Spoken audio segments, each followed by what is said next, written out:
अस्सलामु अलैकुम वरहमतुल्लाहि वबरकातुहू। इन्नल हम्दुलिल्लाह नहमदुहु व नस्तईनुहु व नस्तगफिरुहु व नऊज़ु बिल्लाहि मिन शुरूरि अनफुसिना व मिन सय्यिआति अमालिना। मन यहदिहिल्लाहु फला मुदिल्ल लहु व मन युद्लिल फला हादिय लहु व अशहदु अन ला इलाहा इल्लल्लाहु वहदहु ला शरीका लहु व अशहदु अन्ना मुहम्मदन अब्दुहु व रसूलुहु सल्लल्लाहु तआला अलैहि व अला आलिहि व सहबिहि व सल्लम तस्लीमन कसीरा। अम्मा बाद, फ़अऊज़ु बिल्लाहि मिनश शैतानिर रजीम। वजूहुन यौमइज़िन नाज़िरा इला रब्बिहा नाज़िरा। सम्मानित मातृमंडলী, আল্লাহ রাব্বুল আলামিনের প্রশংসা এবং প্রিয় নবী সাল্লাল্লাহু আলাইহি সাল্লামের উপর সালাত ও সালামের পর আজ বৃহস্পতিবার 29শে জমাদাত সানি 1445 হিজরি মোতাবেক 11 জানুয়ারি 2024 আমাদের ধারাবাহিক আলোচনা, বিষয়ভিত্তিক সাপ্তাহিক আলোচনা। আজকের বিষয়বস্তু জান্নাত এবং জান্নাতি, পর্ব নম্বর 10। আর বিশেষ করে আলোচ্য বিষয় হচ্ছে জান্নাতীদের বৈশিষ্ট্য, চরিত্র এবং জান্নাতের পথ। কয়েকটি বিষয় নিয়ে আজকে আলোচনা করব সংক্ষেপে। জান্নাতীদের বৈশিষ্ট্য বলতে শারীরিক বৈশিষ্ট্য, চারিত্রিক বৈশিষ্ট্য, তাহলে দুটোই চলে আসলো। বাহ্যিক জান্নাতীরা কেমন হবে, আর আভ্যন্তরীণভাবে অর্থাৎ চরিত্রের দিক থেকে কেমন হবে, আর জান্নাতে যাওয়ার পথটা কি। সূরাতুল কিয়ামা আয়াত নম্বর 22 আল্লাহ রাব্বুল আলামিন ইরশাদ করেছেন, এবং এই আয়াত আল্লাহর দর্শন সম্পর্কে আমরা শুনিয়েছি তাফসীর করে। ওজুহু ইয়াওমাইযিন নাযিরা ইলা রাব্বিহা নাযিরা, 22 নম্বর আয়াত। আর 23 নম্বরে আল্লাহর দিকে তাকাবে জান্নাতীরা। এই দুটো আয়াত দলিল হিসেবে আমরা পেশ করেছি এর আগের যে আলোচনা ছিল আল্লাহর দর্শন বা দিদার সম্পর্কে। আজকে এই আয়াত দিয়ে শুরু করব জান্নাতীদের শারীরিক গঠন, বৈশিষ্ট্য সম্পর্কে। তাদের দেহ কেমন হবে। 1 নম্বর পয়েন্ট হচ্ছে জান্নাতীদের শরীর, দৈহিক গঠন কেমন হবে। মহান আল্লাহ ইরশাদ করেছেন, ওজুহু ইয়াওমাইযিন নাযিরা, বহু মুখমণ্ডল সেই দিন উজ্জ্বল হবে। নাযিরা, তরতাজা হবে, উজ্জ্বল হবে। ইলা রব্বিহা নাযিরা, আর সেসব উজ্জ্বল মুখমণ্ডলের চেহারার অধিকারী জান্নাতীরা রবের দিকে তাকাবে সেই দিন, জান্নাতেও এবং জান্নাতে যাওয়ার আগে বিচার দিবসে। এই হচ্ছে কোরআনে কারীমের সংক্ষিপ্ত কথা, যে জান্নাতীদের চেহারা হবে উজ্জ্বল, সুন্দর, জি, সজীবিত। জি, জান্নাতীদের শারীরিক বৈশিষ্ট্য সম্পর্কে কয়েকটি হাদিস শোনাবো। প্রথম হাদিস সহিহ বুখারী মুসলিমে রয়েছে, আবু হুরায়রা রাদিয়াল্লাহু তাআলা আনহু থেকে বর্ণিত। তিনি বলছেন যে নবী সাল্লাল্লাহু আলাইহি ওয়াসাল্লাম বলেছেন, খালাকাল্লাহু আদামা, আদম আলাইহিস সালামকে আল্লাহ সৃষ্টি করলেন।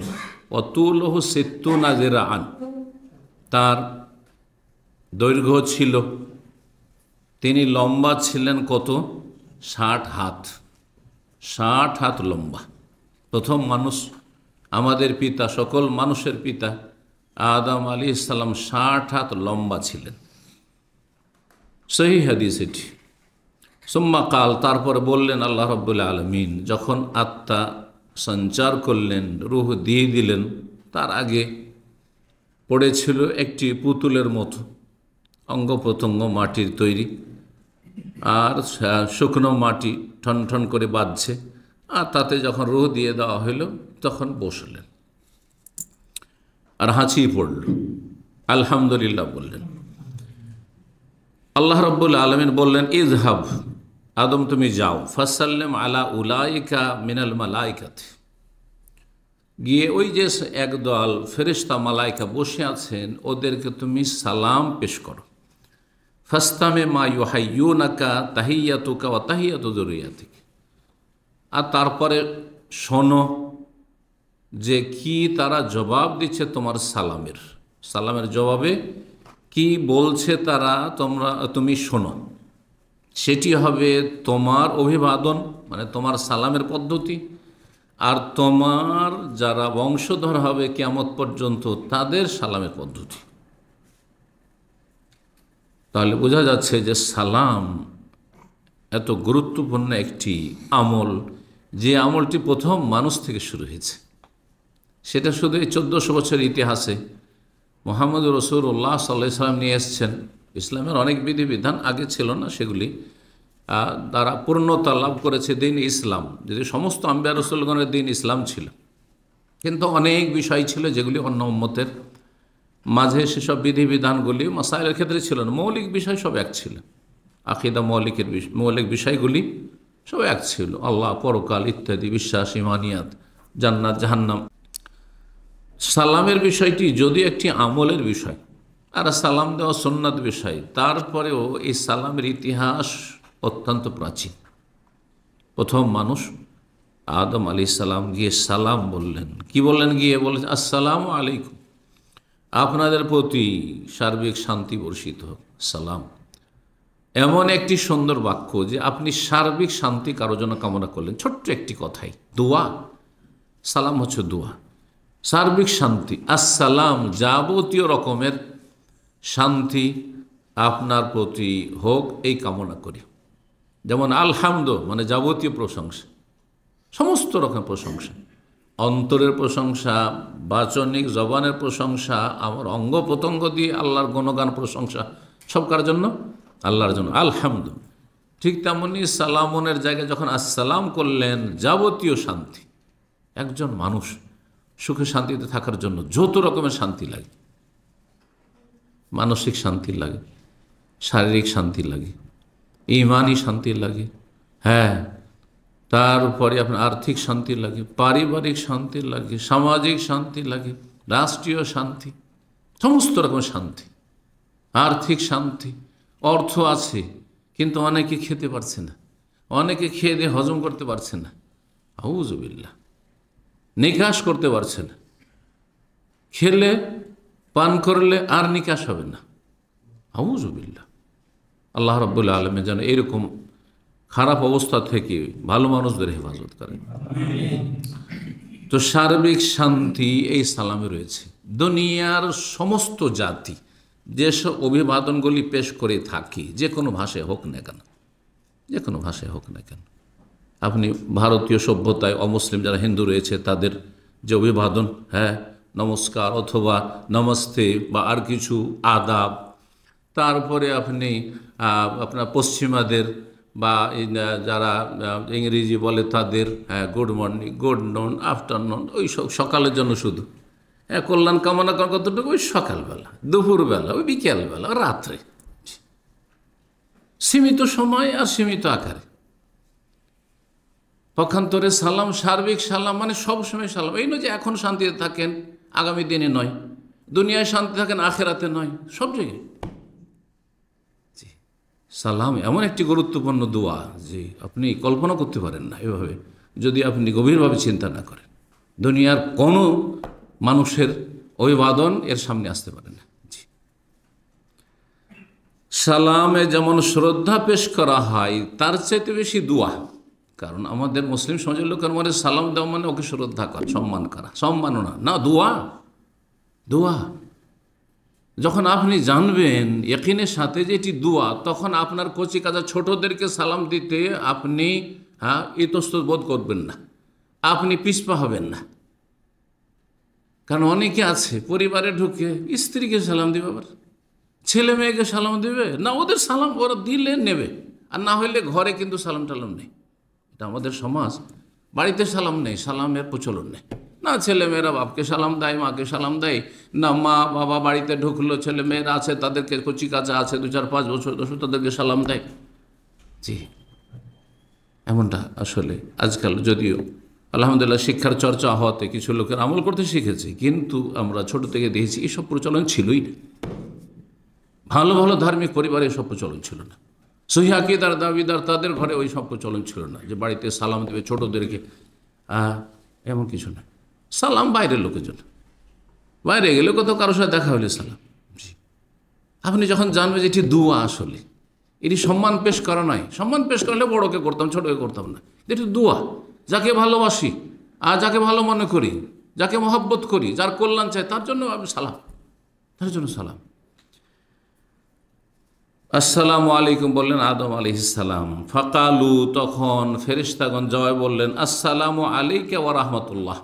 ওয়া রাহমাতুল্লাহ অতিরিক্ত বললেন ফেরেশতাগণ, ওয়া আলাইকুম আসসালাম ওয়া রাহমাতুল্লাহ বলেননি। এই হাদিস আছে আসসালামু আলাইকুম ওয়া রাহমাতুল্লাহ। জাদুল মাদের গত আলোচনা বা তার আগের আলোচনায় 65-66 পর্বে, দুটো পর্বে আমরা সালামের বিস্তারিত আলোচনা করেছি। সালাম সম্পর্কে রাসূলুল্লাহ আদর্শ, সেখানে একটি মাসলা যে জবাবে ওয়া আলাইকুম আসসালাম ওয়াও দিয়ে এবং আলাইকুম আগে, তারপরে সালাম আর রহমত বরকত, এভাবে বলা বাধ্যতামূলক না উত্তম? একদল বলছেন উত্তম, একদল বলছেন উত্তম ওয়াও এবং আলাইকুম, ওয়া আলাইকুম আসসালাম ওয়া রাহমাতুল্লাহ। আর আরেক দল বলছেন যে না, ওয়া আলাইকুম আসসালাম না বললে জবাব হবে না, কারণ নবী সাল্লাল্লাহু আলাইহি সাল্লাম জবাবে শিখিয়েছেন ওয়া আলাইকুম আসসালাম ওয়া রাহমাতুল্লাহ, তারপরে ওয়াও এবং নাও করলে হবে না। এবং মানে আপনি যে আমাকে শান্তির দোয়া দিলেন, আপনাকে ওয়া এবং আর আপনার এভাবে বলতে হবে। কিন্তু এই মতটি ঠিক নয়, বরং সঠিক মত হচ্ছে, উত্তম হচ্ছে ওয়া আলাইকুম আসসালাম ওয়া রাহমাতুল্লাহ বলা। আর যদি কেউ আসসালামু আলাইকুমের জবাবে আসসালামু আলাইকুমও বলে, জায়েজ রয়েছে, দলিল সহিহ বুখারী হাদিস আদম আলাইহিস সালাম ফেরেশতাদের অভিবাদন, যে ফেরেশতারা ওয়া আলাইকুম আসসালাম ওয়া রাহমাতুল্লাহ না বলে কি বলেছিলেন? জবাবে বলছেন আসসালামু আলাইকা, এক বচন, যেহেতু একজনকে দোয়া দিচ্ছেন, ওয়া রাহমাতুল্লাহ, ফাজাদুহু ওয়া রাহমাতুল্লাহ। ফেরেশতারা অতিরিক্ত আল্লাহর রহমত কামনা করলেন, কার জন্য? আদম আলাইহিস সালামের জন্য। এখান থেকে বোঝা গেল যে যে কেউ আপনার হিতাকাঙ্ক্ষী হবে, কল্যাণ কামনা করবে, যতটা করবে তার চাইতে আপনি বেশি করবেন। কেউ যদি আপনাকে দোয়া দেয় তার চাইতে বেশি দোয়া দেবেন। কেউ যদি আপনাকে গিফট উপঢৌকন দেয় তার চাইতে বেশি দেওয়ার চেষ্টা করবেন। আর যদি আর্থিকভাবে না দিতে পারেন তো দোয়া তার চাইতে বেশি দিয়ে তার উপকার করবেন আপনি। কোরআনে কারিমে এই শিক্ষাই দেওয়া হয়েছে। সূরা নিসা, ওয়াইযা হাইয়াতুম বিতাহিয়াতিন ফাহাইয়ু বিআহসানা মিনহা আর রুদ্দুহা, তোমাদেরকে যখন তাহিয়া পেশ করা হবে, তাহিয়ার দুটি তাফসীর, একটি হচ্ছে সালাম অভিবাদন, আর একটি হচ্ছে তোহফা মানে গিফট উপহার। যে তোমাদেরকে উপহার দেয় তার চাইতে ভালো উপহার দাও, আর না হলে আওরুদ্দু ফাহাইয়ু বিআহসানা মিনহা, তার চাইতে বেশি ভালো করে সালাম অভিবাদন, তার চাইতে বেশি উত্তম আপনি গিফট দেন, আর না হলে আওরুদ্দুহা, তার সমান সমান কমপক্ষে দেন। অর্থাৎ কেউ যদি বলে আসসালামু আলাইকুম, কমপক্ষে আপনি ওয়ালাইকুম আসসালাম বলবেন। কেউ যদি বলে আসসালামু আলাইকুম রহমতুল্লাহ, আপনি ওয়ালাইকুম আসসালাম না, কৃপণতা করলেন, আপনি হক আদায় করলেন না, কমপক্ষে সমান করেন। অবারাকাতুহু পর্যন্ত বলে, তাহলে আপনি অবারাকাতুহু অসমান করেন কমপক্ষে। যেহেতু এতটাই প্রসিদ্ধ, যদিও কোনো রিওয়ায়াতে আছে অতিরিক্ত মাগফিরাতুহু ওয়া রাহমাতুল্লাহ অতিরিক্ত বললেন। তারপরে বলছেন ফাকুল্লু মাইয়াদখুলুল জান্নাত আলা সূরাতি আদম, যে কেউ জান্নাতে প্রবেশ করবে, অর্থাৎ প্রত্যেক জান্নাতি যখন জান্নাতে যাবে, আল্লাহ জান্নাত দেবেন, তখন তাদের আকার আকৃতি হবে আদম আলাইহিস সালামের মতো। সূরত মানে আকার, সূরত মানে আকার। সুতরাং আল্লাহর সূরত বলা যাবে আর আকার বলা যাবে না, এটি ব্যক্তিগত কারো বুঝ হইতে পারে। কারণ সূরতের আপনি বাংলা আপনাকে করতেই হবে, জি। আর সূরত মানে আকার করলে অঙ্গ প্রত্যঙ্গ হয়ে যায়। তো আরবিতেও জিজ্ঞাসা করে কাউকে সূরত বলে, সেখানেও তো অঙ্গ প্রত্যঙ্গ হইতে পারে। আপনি সেদিকে যাবেন না আল্লাহর ক্ষেত্রে, জি। কিন্তু আল্লাহ সূরত বলেছেন, খালাকাল্লাহু আদম আলা সূরাতি, আল্লাহর সূরতের কথা, সুতরাং আল্লাহর আকার আছে, জি। আল্লাহ নিরাকারও নয়, আর আল্লাহ আকারও বলা যাবে না। হ্যাঁ, বললে সূরত শুধু বলতে হবে, এই কথা আমাদের সালাফরা কেউ আকীদা সম্পর্কে বলেননি। বাংলা ভাষাতে প্রথম কেউ বলেছেন, জি। যাই হোক, মানুষ ভুলের ঊর্ধ্বে নয়। আদম আলাইহিস সালামের সূরতে সমস্ত জান্নাতি হবে, অর্থাৎ 60 হাত লম্বা হবে। যেমন আদম আলাইহিস সালাম তেমন সমস্ত জান্নাতির হবে। এই দুনিয়ায় কেউ খাটো, কেউ বেশি লম্বা, বেশি লম্বাও দেখতে ভালো লাগে না, আর বেশি খাটোও দেখতে ভালো লাগে না। কেউ কালো, কেউ সাদা, কেউ একবারে ফ্যাকাশে সাদা, তাও ভালো লাগে না। হ্যাঁ, এমন হবে না, সব একই রকমের হবে। বলছেন তারপরে রাসূলুল্লাহ ফালাম ইয়াজালিল খালকু ইয়ানকুসু, আদম আলাইহিস সালাম তো 60 হাত লম্বা ছিলেন, তো আমরা এত ছোট হইতে 3.5 হাতে কি করে পৌঁছে গেলাম? 60 হাত থেকে কমতে কমতে কমতে একেবারে 3.5 হাত, অনেকে 3.5 হাতও হবে না, 2.5 হাত 3 হাতের, তাই না? বলছেন তারপরে এই মানব সৃষ্টি ধীরে ধীরে ধীরে খাটো হইতে লাগলো, ছোট হইতে লাগলো, হাত্তালান আজ পর্যন্ত ধীরে ধীরে ছোট হইতে হইতে এই আকারে চলে এসছে মানুষ। আজ সাধারণত মানুষ মানে আজকাল যেটা মাঝামাঝি, সেটা হচ্ছে 3.5 হাত। জি, সহিহ বুখারীতে 2 জায়গায় হাদিসটি রয়েছে, 3079 আর 5759, সহিহ মুসলিমে 5075। তাহলে এই হাদিস থেকে জানতে পারলাম আদম আলাইহিস সালাম যতটা লম্বা ছিলেন ততটা জান্নাতীরা কি হবে? লম্বা হবে। সৌন্দর্য সম্পর্কে, আয়ু সম্পর্কে দ্বিতীয় পয়েন্ট, জান্নাতীদের সৌন্দর্য কেমন হবে, দেখতে কেমন হবেন তারা, আর তাদের আয়ু বয়স কেমন হবে। একই বয়সের সবাই হবে। দুনিয়ায় বিভিন্ন স্তরের মানুষ, তাই না? কি একবারে মায়ের কোলে কচি কাঁচা, কেউ আরেকটু বড় হয়েছে কিশোর, হ্যাঁ, কেউ একটু সাবালক হয়েছে, আর কারো দাড়ি মোচ বেরিয়েছে, কেউ 40 পার হয়ে গেছে, কারো দাড়ি মোচ এখন সাদা হইতে লেগেছে, কেউ নুয়ে গেছে, ঝুঁকে গেছে, আর চলতে পারছে না। এমনটা কিছু হবে না, একই অবস্থায়, সবসময় একই অবস্থায় থাকবে। দুনিয়ায় কেউ অসুস্থ, কেউ অসুস্থ, বিভিন্ন রকমের সমস্যা, ওখানে কোনো কিছুই থাকবে না, কোনো কিছু থাকবে, সব একই রকমের হবে। জি, এই মর্মে কয়েকটি হাদিস শোনায়, দুটো হাদিস, বিশেষ করে আবু হুরায়রা রাদিয়াল্লাহু তাআলা আনহু থেকে বর্ণিত, রাসূলুল্লাহ সাল্লাল্লাহু আলাইহি ওয়াসাল্লাম বলেন, আহলুল জান্নাতের জুরুদুন মুরদুন কুহাল বা কুহলুন, অন্য রিওয়ায়াত রয়েছে কাহলা। আহলুল জান্নাতে, জান্নাতীরা হবে জুরদুন মুরদুন। জুরদ আজরাদের বহুবচন, আর মুরদ হচ্ছে আমরাদের বহুবচন। আজরাদ মানে হচ্ছে এমন ব্যক্তি যার শরীরে কোনো পশম নেই। কিছু মানুষ আছে, অধিকাংশ পুরুষরা আছে যাদের শরীরে কি হয়? পশম, কম থাকার বেশি থাক, আছে না নেই? আছে। কারো খুব বেশি আছে, একেবারে কালো জঙ্গলের মতো, কারো মাঝামাঝি আছে, মাঝামাঝিটা ভালো লাগে। সব কিছুর আবার বাড়াবাড়ি ছাড়ি দুটোই কিন্তু বর্জনীয়, তাই না? খুব বেশি থাকলেও ভালো লাগে না পুরুষদের, খুব বেশি থাকলেও ভালো লাগবে না, আর খুব কম থাকলে মহিলা মহিলা লাগবে। হাত পায়ে যদি চুল না থাকে তো পুরুষদের ভালো লাগবে না দেখতে। পুরুষদের সৌন্দর্য হচ্ছে কিছু শরীরে কি থাকা? পশম থাকা। জি, জান্নাতীরা জান্নাতে যাবে যেখানে দুনিয়ায় হচ্ছে সৌন্দর্য কি, যে শরীরে কিছু কি থাক, পশম থাক, কিন্তু জান্নাতে পশম থাকবে না, শরীরে পশম থাকবে না। বিশেষ করে এই বুকের উপর তো আছে, আছে না নেই? থাকবে না, কিছুই থাকবে না। শরীরে অপ্রয়োজনীয় পশম আছে না নেই? সেগুলোও থাকবে না। প্রয়োজনীয় দাড়ি মোচ আছে না নেই? সেগুলিও থাকবে না, কিছুই থাকবে না। জুরদুন মানে শরীর পশমবিহীন হবে। আজরাদ মানে একবারে শূন্য। আজরাদ মানে হচ্ছে শূন্য, শরীর পশম শূন্য, কোনো পশম থাকবে না। আর পশম থাকলে কি হবে?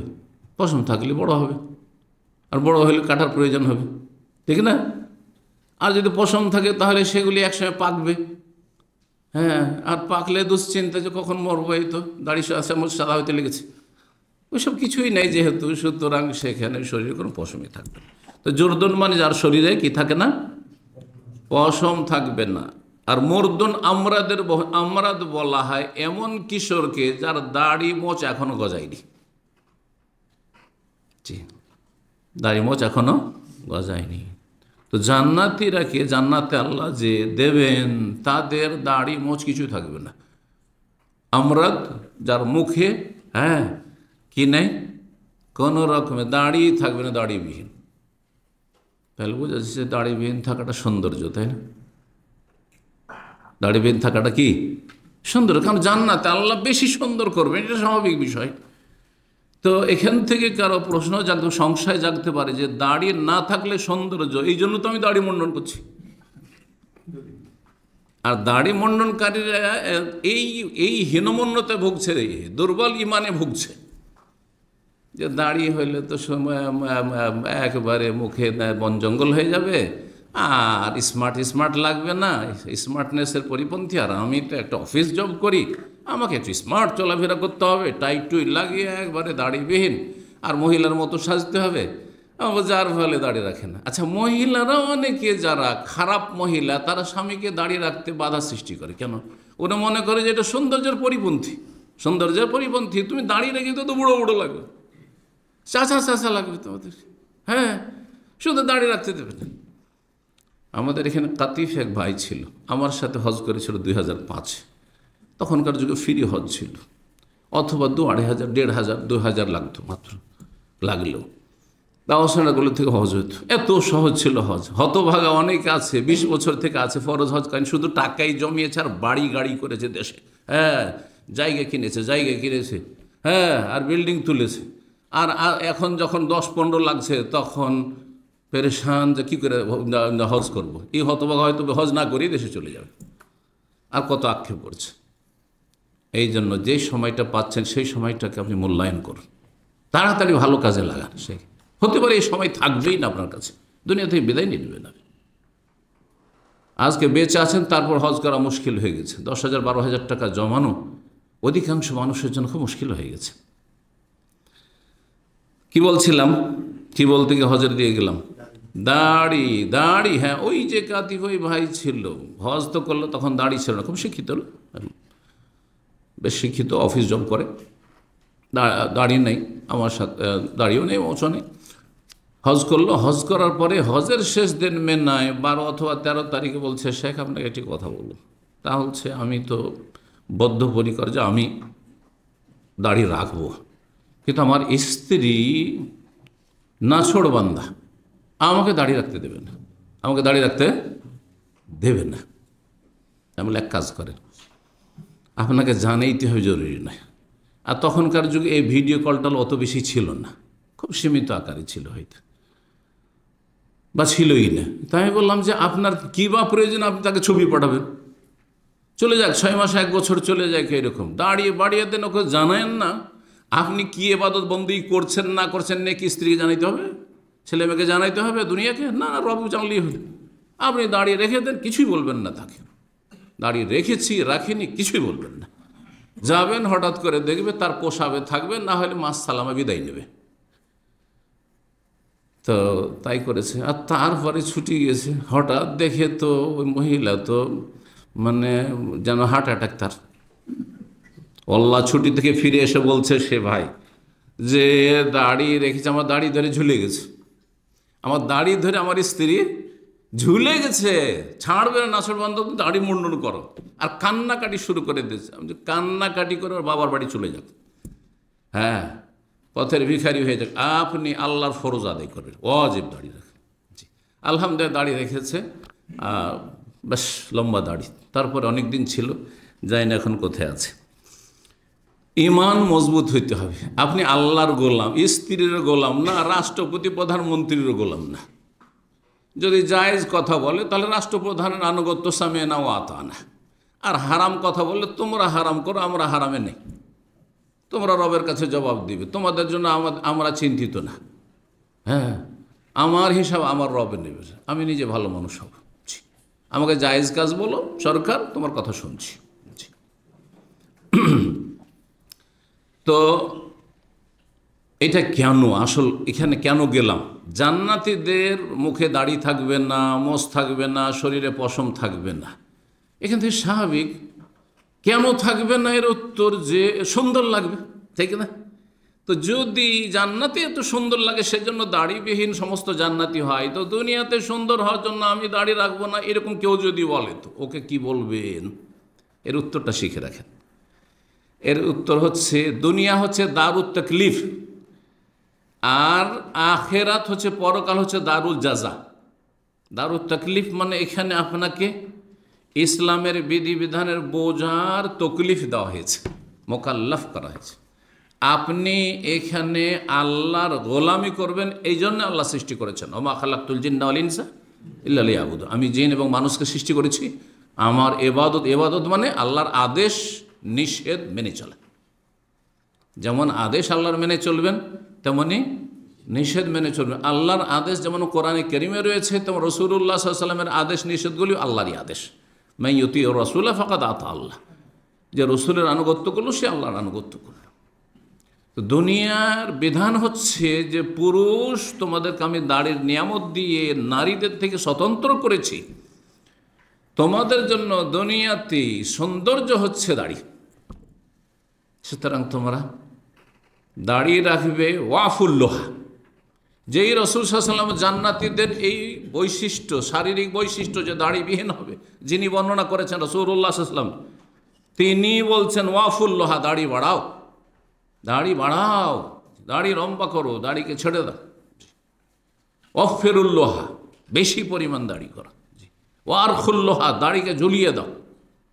জি, এই শব্দগুলো নবী সাল্লাল্লাহু আলাইহি ওয়াসাল্লামের। জি, কোনো নবী রসুল বিনা দাড়ি মুন্ডা ছিলেন না, কোনো সাহাবী দাড়ি মুন্ডা ছিলেন না, কোনো ইমাম, কোনো ভালো মানুষ এই উম্মতে মুসলিমার দাড়ি মুন্ডা না। ভালো মানুষ বলতে যিনি কোরআন সুন্নাহর অনুসারী। আজকাল অনেকে আখলাক চরিত্রে খুব ভালো মানুষ, অনেক দাড়িওয়ালার চাইতেও ভালো, কিন্তু সে ইমানের ক্ষেত্রে এবং সামেনা ও আতানা, আল্লাহ রসুলের কথা শুনলাম মানলামের ক্ষেত্রে তা ত্রুটি আছে। সেই জন্য রাসূলুল্লাহ সাল্লাল্লাহু আলাইহি সাল্লামের কিছু মানে না। রাসূলুল্লাহ সাল্লাল্লাহু তরিকে সালাত আদায় করে কিন্তু টাকরার নিচে কাপড়। রাসূলুল্লাহ সাল্লাল্লাহু তরিকায় ইবাদতবন্দি করে, বিদআত করেন না, কিন্তু দাড়ি রাখে না। এরা ভালো মানুষ, বর্তমান যুগে এরা ভালো মানুষ, কিন্তু ইসলামের দৃষ্টিতে তার ওই রকম ভালো মানুষ কখনো নাই। যারা সুবিধা মতো যেটা হাওয়া প্রবৃত্তির অনুকূলে সেটা মানল, আর মনের উল্টা যেগুলি না না না এগুলো আমি করছি না, এগুলো আমি করতে পারছি না, আপাতত হয়তো অস্বীকার করছে না। আল্লাহ সকলকে হেদায়েত দান করুন। জান্নাতে, দুনিয়া হচ্ছে দারুত তাকলিফ, এখানে আপনাকে আদেশ নিষেধ মেনে চলতে হবে, এই জন্য আল্লাহ পয়দা করেছেন।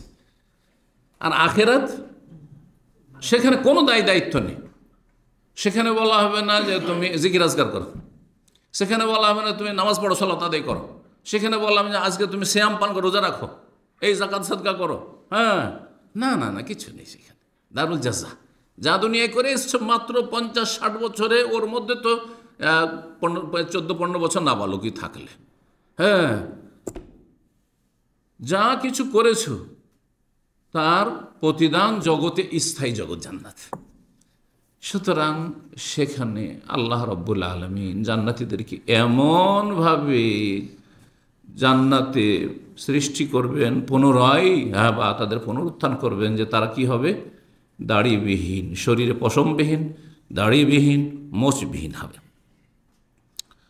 সেটা তখনকার জন্য বদলার জগতে, তখন আমলের জগৎ যেহেতু নয়, প্রতিদান জগতে সেটা সৌন্দর্য।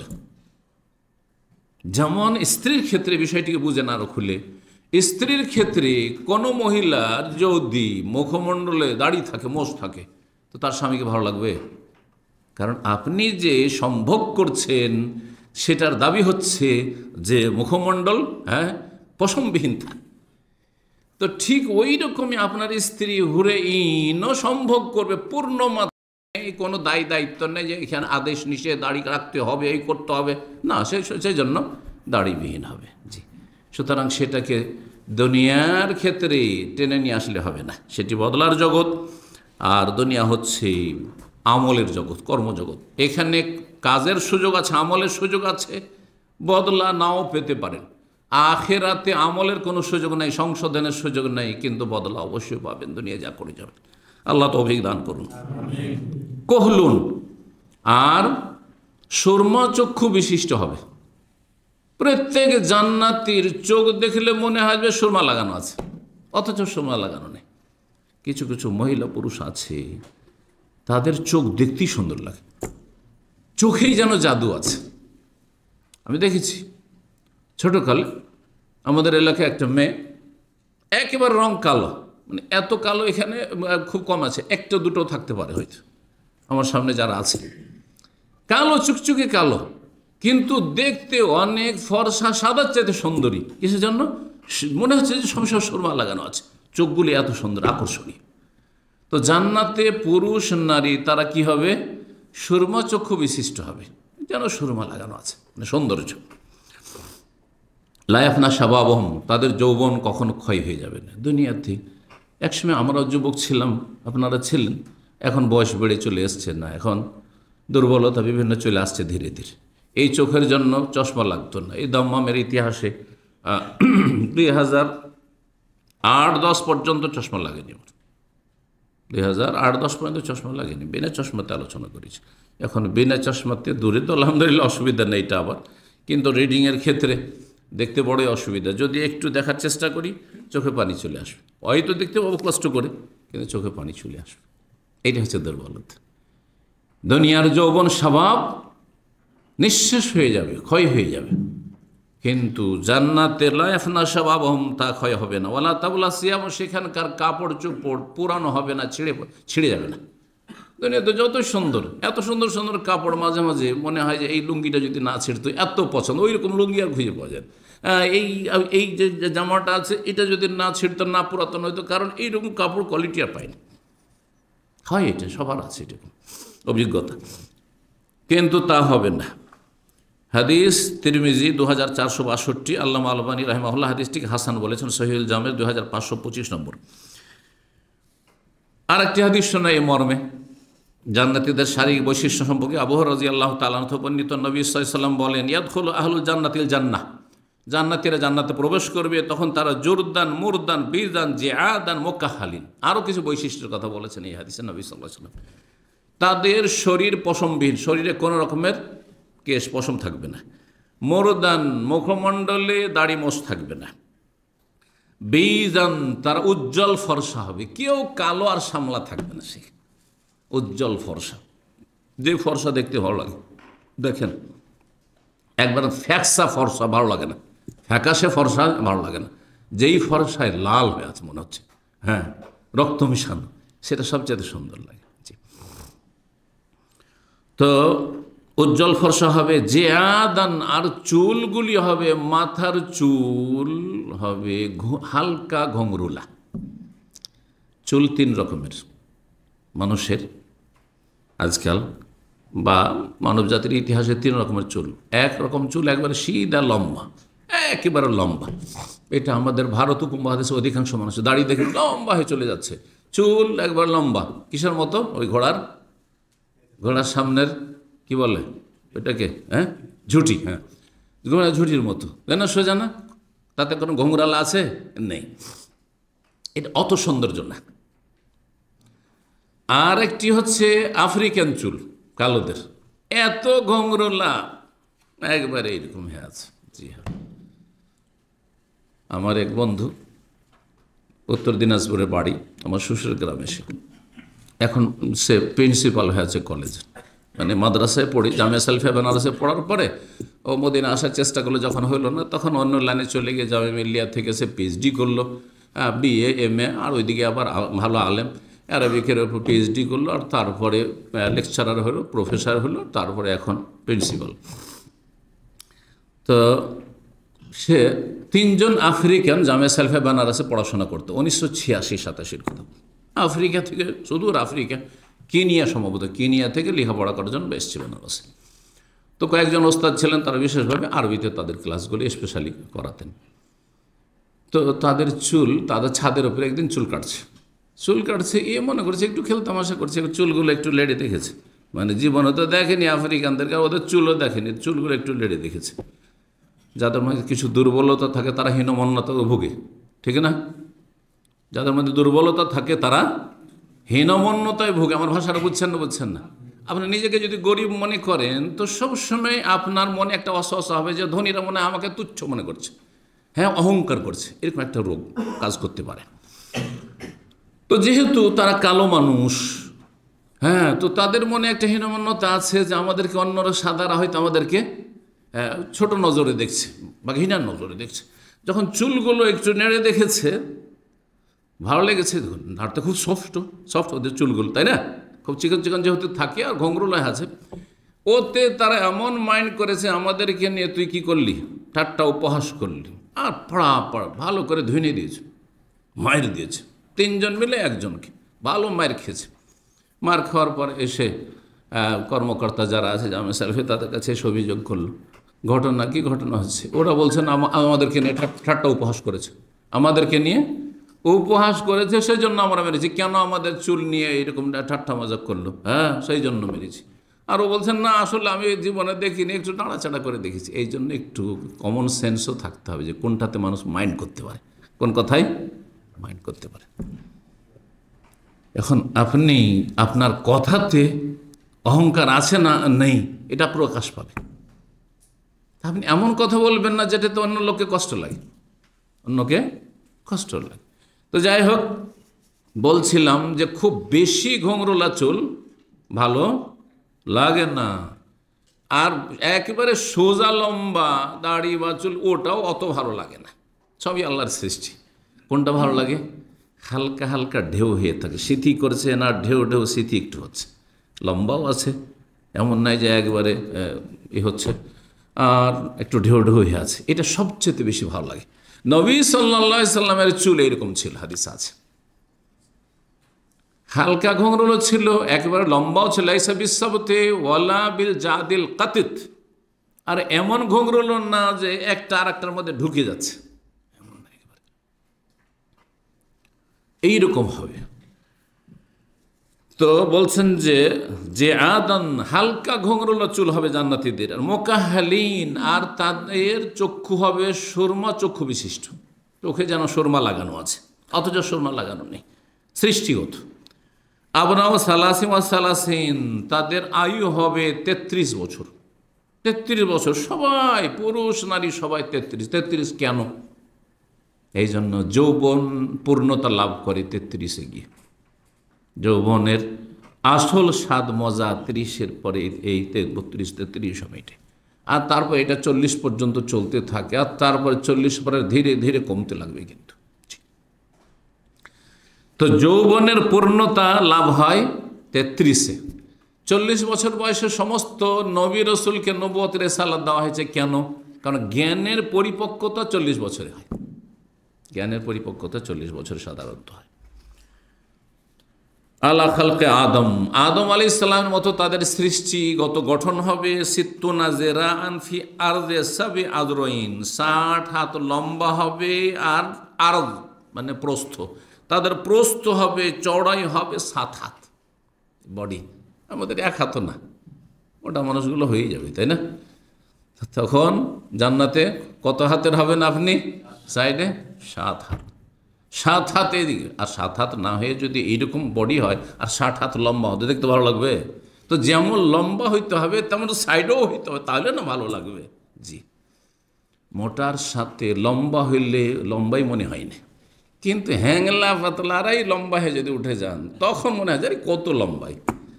হ্যাঁ, খাটো মানুষ আর যদি বেশি খাটো মানুষ তখন আর সাইডে মোটা হয়ে না, তাহলে দেখতে ভালো লাগবে। কিন্তু এদিকে খাটো, ওপরে বাড়ছেন না, নিচে সাইডে আপনি বাড়িয়ে চলে যাচ্ছেন, তাহলে এটা মহা মুশকিল, দেখতে ভালো লাগবে না, ঠিক না? মানুষ যতটা কন্ট্রোল করতে পারে ততটা তো অবশ্যই কন্ট্রোল করতে হবে নিজেকে সুন্দর রাখার জন্য। আল্লাহ তৌফিক দান করেন। যাই হোক, নবী সাল্লাল্লাহু আলাইহি ওয়াসাল্লামের এই হাদিস মুসনাদ আহমদে রয়েছে 7592। আল্লামা আলবানী রাহিমাহুল্লাহ হাদিসটিকে সহি বলেছেন। এই হাদিসটি সম্পর্কে অন্যান্য যারা গবেষক, আলবানী ছাড়া, তারা বলেছে তাতে একজন বর্ণনাকারী রয়েছে যে দুর্বল, সুতরাং কেউ কেউ এতে দুর্বলতা আছে বলেছেন। কিন্তু আল্লামা আলবানী হাদিসটি সহি এই জন্য বলেছেন যে সমর্থক হাদিস, তার আগের তিরমিজির হাদিস, এই মর্মে আরও কিছু হাদিস আছে, সবগুলি মিলিয়ে হাসান বা সহি হাদিস, সহিহুল জামে 8072 নম্বর হাদিস। তাহলে আমরা জেনে নিলাম যে জান্নাতীদের প্রস্থ হবে 7 হাত, আর দৈর্ঘ্য হবে, লম্বাই হবে কত? 60 হাত হবে। জি, সবার। সুতরাং বেটেরা হীনমন্যাতে ভুলবেন না যে দুনিয়া তোমরা এত ছোট মানুষ কেন ছিলাম, হ্যাঁ, এরকম ভুলবেন না। জি, আর যারা খুব হ্যাংলা পাতলা দুর্বল আছে তারা হীনমন্য, কয়দিনের দুনিয়া, তারপরে মাশাআল্লাহ তাবারাকাল্লাহ, হ্যাঁ, 60 হাত লম্বা। এখন আর একটি বিষয়, জান্নাতীরা ঘুমাবে না? ঘুমাবে না? ঘুমাবেন না? না ঘুমাইলে শান্তি হয়?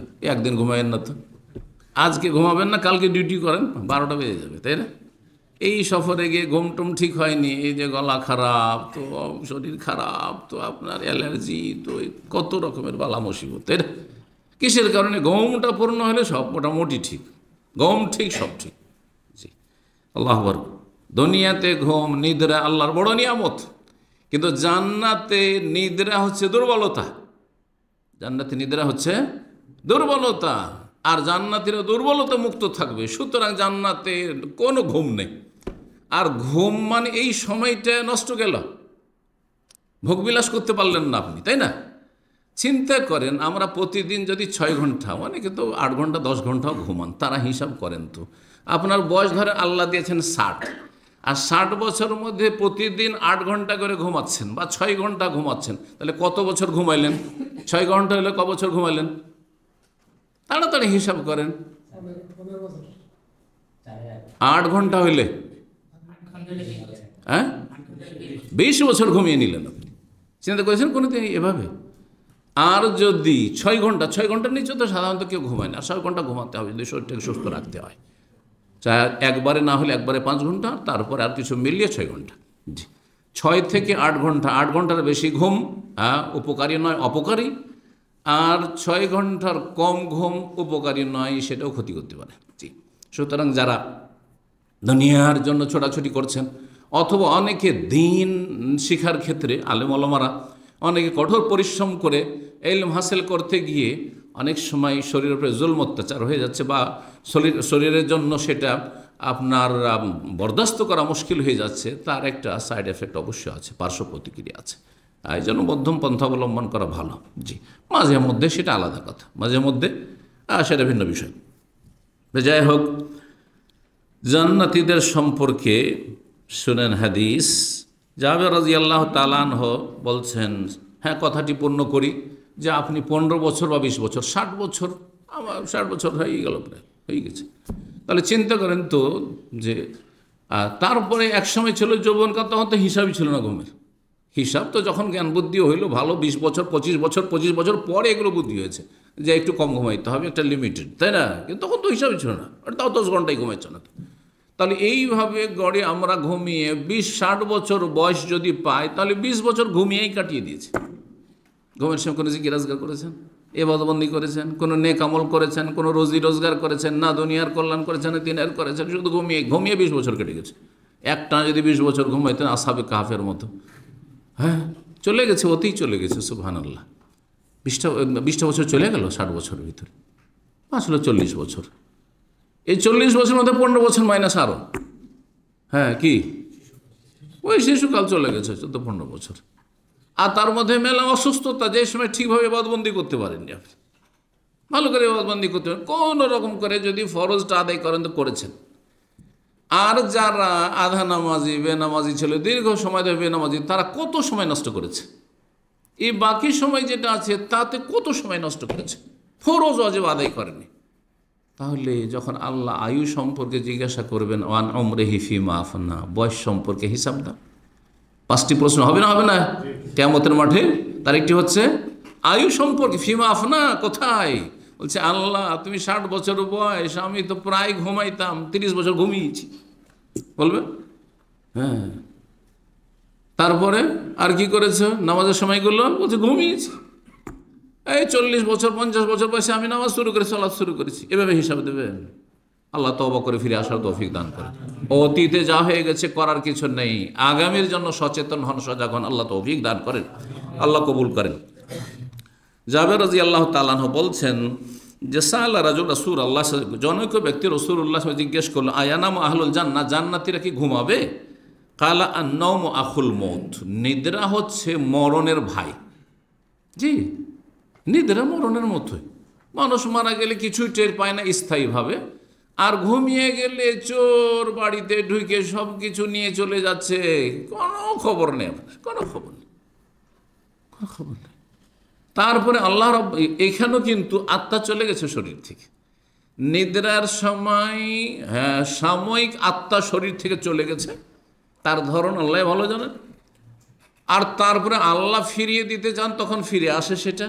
আর যখন মানুষের মরণ সুনির্ধারিত সুনিশ্চিত থাকে, সময় চলে আসছে, ঘুমের সময় মরণ চলে আসছে, আর আল্লাহ ফিরিয়ে আত্মা দেননি, চিরনিদ্রায় শায়িত হয়েছে। সূরা জুমারে আয়াত রয়েছে, আল্লাহ ইয়াতাওয়াফাল আনফুসা হিনা মাউতিহা ওয়াল্লাতী লাম তামুত ফি মানামিহা ফায়ুমসিকুল্লাতী কাযা আলাইহাল মাউত ওয়া ইউরসিলুল উখরা ইলা আজালিম মুসাম্মা। আল্লাহ সেই সত্তার নাম, আল্লাহ রুবুবিয়ত আল্লাহ বর্ণনা করছেন, তৌহিদ রুবুবিয়ত। ইয়াতাওয়াফাল আনফুসা হিনা মাউতিহা, মানুষের মরণকাল যখন চলে আসে তখন তাদের আত্মাগুলি আল্লাহ গ্রহণ করেন, স্থায়ীভাবে গ্রহণ করেন।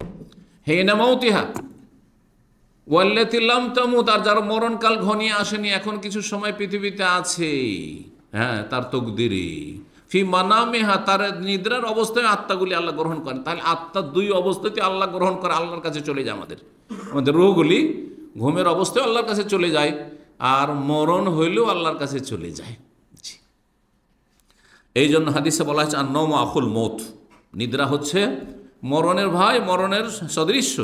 ওয়ালা ইয়ামুতু আহলুল জান্নাহ, সুতরাং জান্নাতীরা যেহেতু মরবে না, সেজন্য তারা তাদের নিদ্রাও স্পর্শ করবে না, ঘুমাবে না। ইমাম বাইহাকী রাহমাহুল্লাহ শুআবুল ঈমানে বর্ণনা করেছেন 4775 নম্বর, আল্লাহ আলবানী হাদিসটিকে সহিহ বলেছেন। জান্নাতীরা অত্যন্ত সুন্দর হবে, এবং এই সৌন্দর্য সবার একরকম হবে না, তবে কালো কেউ হবে না। সৌন্দর্য পার্থক্য থাকবে। এই নয় যে সবাই দেখতে, আম্বিয়া রসুলগণ যেমন দেখতে হবে জান্নাতে, তেমনি আমি আপনি আলেম ওলামাও হবেন, আর তেমনি আপনার সাধারণ মানুষও হবেন। হ্যাঁ, তেমনি যারা জাহান্নামে পানিশমেন্ট জ্বলে জ্বলে তারপরে তাদের ইমান ইসলাম বহাল ছিল, তাওহীদ বহাল ছিল, সেই জন্য যারা জ্বলে পুড়ে এসছে শাস্তি ভোগ করে, তাদেরও চেহারা ওই রকমই হবে না, এমনটা হবে না। পার্থক্য অবশ্য হবে, কিন্তু সবাই সুন্দর হবে, সকলে সুন্দর হবে, কিন্তু সৌন্দর্যেরও বিভিন্ন স্তর রয়েছে, অনেক স্তর রয়েছে সৌন্দর্যের। জি, এই মর্মে এই হাদিসটি কয়েকবার বিভিন্ন, যেহেতু বিষয় এখানে উল্লিখিত হয়েছে, শুনিয়েছি। সহিহ বুখারী 3007, সহিহ মুসলিমের 5065। আবু হুরায়রা রাদিয়াল্লাহু তাআলা বর্ণিত, রাসূলুল্লাহ সাল্লাল্লাহু আলাইহি ওয়াসাল্লাম বলেন, ইন্না আউওয়ালা জুমরাতিন তাদখুলুল জান্নাহ, সর্বপ্রথম যেই দলটি জান্নাতে প্রবেশ করবে, আম্বিয়াদের দল, নবী রাসূলগণের দল, নবী সাল্লাল্লাহু আলাইহি ওয়াসাল্লাম এবং তার উম্মত সাহাবায়ে কেরামগণ, সাহাবায়ে কেরাম, তারপর তখন তাবেঈন, হ্যাঁ, তাবা তাবেঈন, হ্যাঁ, সিদ্দিকিন, শুহাদা, আর তারপর ওলামায়ে কেরাম, তারপরে সাধারণ মানুষ, যে মুমিন মুত্তাকি ইত্যাদি, এইভাবে। কিন্তু ওলামায়ে কেরাম মানে কোরআন সুন্নাহর আলেম, বেদাতি আলেম নয়, কখনো এটা হবে না। কারণ ওলামায়ে কেরাম শুধু বলে রেখে দিলে আমাদের সমাজে তো পারে বেদাতি আলেমের এই ছড়াছড়ি, না না, কখনো না, তাদের জন্য এটা নসিবে নয়। বেদাতি তাদেরকে হাসরের মাঠে যেখানে তাড়িয়ে দেওয়া হবে হাউজে কাউসার থেকে, তো জান্নাতে চলে যাবে আগে আগে না, তাদের পানিশমেন্ট হবে, শাস্তি, আর তারপর অনেক পিছনে তাদের লাইন হবে, যদি তাদের বেদাত বড় কুফরি, বড় শিরক পর্যন্ত, মাজার পূজা পর্যন্ত, আর বড় শিরক পর্যন্ত না পৌঁছে। বলছেন যে সর্বপ্রথম যেই দলটি জান্নাতে প্রবেশ করবে তাদের সুরত, রূপ চেহারা কেমন হবে, আলা সুরাতিল কামার লাইলাতুল, পূর্ণিমার রাতের চাঁদের মতো, পূর্ণিমার রাতের চাঁদের তার চাইতেও সুন্দর। কিন্তু এর চাইতে বেশি সুন্দর কিছুর সাথে যে তুলনা করা হবে, পৃথিবীতে আর কি আছে?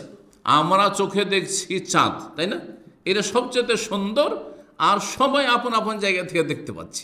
হ্যাঁ, কোনো ভিড় হয় না দেখতে গিয়ে, কোনো কষ্ট হয় না দেখতে, সবাই নিজ নিজ জায়গা থেকে সারা পৃথিবী থেকে দেখতে পাচ্ছে।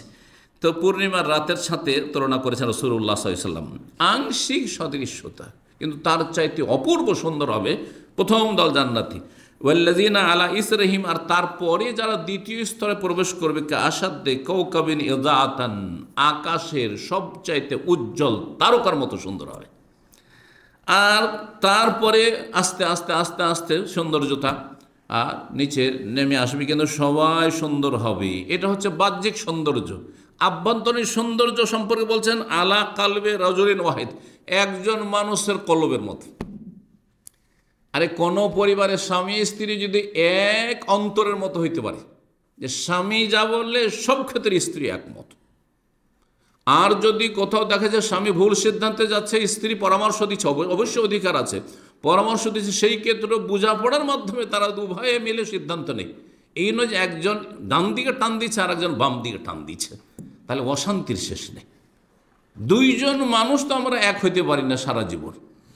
নিজের নিজের পরিবারে চিন্তা করে দেখুন, ভালো ভালো আলেমের পরিবারে, মাদানির পরিবারে দেখা গেছে সুবহানাল্লাহ, ভালো আলেম শাইখুল হাদিসের পরিবারে দেখা গেছে তার ছেলেরা একটিও আলেম নয়। রহস্য উদ্ঘাটন করতে পারলাম, দেখলাম যে তার স্ত্রী খুব মডার্ন ছিল। আজকে থেকে 50 বছর আগে যদি এত মডার্ন থাকে তো আজকে কি অবস্থা হইতে পারে? এমন মহিলা সব যুগে আছে, থাকবে, জি, অবাঞ্ছিত মহিলা। এইদিকে স্বামী শাইখুল হাদিস বলে আমি মাদ্রাসার ছেলেদেরকে পড়াবো, বলছেন না আমি কখনো মাদ্রাসায় পড়াবো না, আমি ফকিরি বিদ্যা পড়াবো না, আমি স্কুলে পড়াবো, ডাক্তার ইঞ্জিনিয়ার বানাবো। দিয়ে লা ইলাহা ইল্লাল্লাহ ওয়া লা ইলাহা ইল্লাল্লাহ, এর না ভালো কোনো আলেম হইতে পেরেছেন, না কোনো ডাক্তার ইঞ্জিনিয়ার হইতে পেরেছে। আল্লাহর মায়ের হচ্ছে কিছুই হইতে পারেনি, এই ক্ষেত্রেও না ওই ক্ষেত্রেও না। জি, মাঝ নদীতে থেকে গেছে হাবুডুবু করে। জি, একটি পরিবার সুবহানাল্লাহ আলেমের পরিবার, স্বামী স্ত্রীতে তালাক হয়ে গেছে, তালাক হয়ে গেছে 10-15 বছর আগের ঘটনা। ভালো আলেম, সে আলেম সরাসরি আমাকে বলছেন যে সে কি বলবো, বড়ই দুঃখজনক। আমি বলছি যে মাদ্রাসায় পড়াবো, বলছে না মাদ্রাসায় পড়াবোই না মোটে। আমি নিয়ে গিয়ে তালাক হয়ে নিয়ে সে মহিলা ওই বাচ্চাগুলিকে, এই স্বামীর বাচ্চাগুলোকে নিয়ে এখন স্কুল কলেজে জেনারেল লাইনে পড়াচ্ছে। শুধু এই বিষয়, এই একটা বিষয় একমত হতে পারে না। তাহলে দিনদারি বিষয়ে, তাকওয়ার বিষয়ে, পারিবারিক বিষয়ে, আর্থিক বিষয়ে কি করতে হবে, কি সিদ্ধান্ত নিতে হবে, কোথায় বাস করতে হবে ইত্যাদি বহু বিষয় রয়েছে। পারিবারিক বিষয়, স্বামী স্ত্রী দুইজন আমরা একমত হইতে পারি না, অধিকাংশ মানুষের এই সমস্যা। আর ছেলে মেয়েদের সাথে একমত হওয়া আরও মুশকিল, যখন ছেলে মেয়েরা বড় হবে তখন বুঝতে পারবেন। আর তারপরে ভাইদের সাথে একমত হওয়া আরও কঠিন তখন। জি, যেই ছেলে মেয়েদেরকে এত কষ্ট করে মানুষ, তাদের সাথে একমত হইতে পারছেন না, তারা একদিকে টান দিচ্ছে, আপনি অন্যদিকে, হচ্ছে না। সে দোষটা যেখানেই থাক না কেন, দোষ উভয় পক্ষে থাকতে পারে অথবা এক পক্ষে থাকতে পারে। জি, আল্লাহুল মুস্তাহান। আর একটি গ্রামে সুবহানাল্লাহ মুসলিম জাতি, ওয়া তাহসাবুহুম জামিআ ওয়া কুলুবুহুম শাত্তা, দেখে মনে হচ্ছে মুসলিম উম্মাহ আর সবার কিবলা এক, মসজিদে সবাই আজান হইলে তো আসতে হয়, ঈদ সবার একদিনেই, হজ একই সময়ে, আর রমজান একই সময়ে, কিন্তু কুলুবুহুম শাত্তা, তাদের অন্তরগুলি একবারে বিক্ষিপ্ত হয়ে রয়েছে, বিক্ষিপ্ত হয়ে রয়েছে। এটি ইহুদিদের চরিত্র, আল্লাহ কোরআনে বর্ণনা করেছেন। সেটা কখনো কোনো মুসলিমের হইতে পারে না। যদি মুসলিমের না হইতে পারে তাহলে একটা মুসলিম পরিবারে, এক ছোট্ট ক্ষুদ্র পরিবার, স্বামী স্ত্রী দাম্পত্য জীবনে, আর ছেলে মেয়ে নিয়ে কেন এরকমটা হবে যে অন্তরগুলি বিক্ষিপ্ত? এই চরিত্র যদি আমাদের থাকে, যে অন্তর যদি মিন মোহাব্বত না থাকে, তাহলে এই পাপিষ্ট অন্তর নিয়ে, হ্যাঁ, এ বিদ্বেষপূর্ণ অন্তর নিয়ে জান্নাতে কি করে যেতে পারবেন? কালবে সালিম না হইলে যেতে পারবেন না। ইল্লা মান আতাল্লাহ বিকালবিন সালিম, আল্লাহ কোরআনে কারীমে বর্ণনা করেছে। সেই দিন কোনো কিছু কাজে আসবে না পার্থিব সামগ্রী, একমাত্র যে এই ব্যক্তি সুস্থ সহি সালামত অন্তরটি আল্লাহর সামনে হাজির হইতে পারে। কারো সম্পর্কে বিদ্বেষ, শত্রুতা, আর তার কথা আমি মানি না, মূল্যায়ন করি না, আর সে কোনো এমন মূল্য রাখে না, না আমি আমার মতকে আমি চাপিয়ে দেবো, না না না। আল্লাহ রাব্বুল আলামিন যেন আমাদেরকে সমন্বয় করার তৌফিক দান করেন। বলছিলাম আলা কালবে রাজুলিন ওয়াহিদ, তাদের আভ্যন্তরীণ বৈশিষ্ট্য, চারিত্রিক বৈশিষ্ট্য সারা বিশ্বের সমস্ত জান্নাতি, আর সারা বিশ্বের বর্তমান শুধু নয়, আদম আলাইহিস সালাম থেকে শুরু করি এখন পর্যন্ত নাই, আখিরাত আসা পর্যন্ত, কিয়ামত হওয়া পর্যন্ত যত মুসলিম আসবে, যত মুমিন মুমিনা জান্নাতি হবে, সমস্ত উম্মতের সবাই যেন একই অন্তরের মানুষ, একটি কলবের মানুষ। আল্লাহু আকবার। অন্তর এত পরিষ্কার, স্বচ্ছ, পরিচ্ছন্ন থাকবে। লা ইখতিলাফা বাইনাহুম, কোনো দ্বিমত থাকবে না, ওয়ালা তাবাগুজ, কোনো বিদ্বেষ থাকবে না, কোনো হিংসা শত্রুতা কিছুই থাকবে না। ওয়ানাজানা মা ফি সুদুরিহিম মিন, আপোষে দুনিয়ায় যদি ভুল বুঝাবুঝি থেকে থাকে, হিংসা শত্রুতা বিদ্বেষ ছিল, মনোমালিন্য ছিল, তার সাথে অ্যাডজাস্টই হচ্ছিল না, কর্মক্ষেত্রে থেকেছেন অথবা গ্রামে বাস করেছেন, একই পরিবারে, হ্যাঁ ভাই ভাই মিল হয়নি, জান্নাতে গেলে আগে আল্লাহ অন্তর পরিষ্কার করে তারপরে ধুয়ে মুছে আল্লাহ রাব্বুল আলামিন হ্যাঁ জান্নাতে দেবেন, তার আগে নয়। এই নাপাকি, অন্তরের নাপাকি নিয়ে জান্নাতে যাওয়া সম্ভব নয়। আল্লাহ রাব্বুল আলামিন যেন আমাদেরকে জান্নাতি চরিত্রের অধিকারী হওয়ার দুনিয়াতেই তৌফিক দান করেন।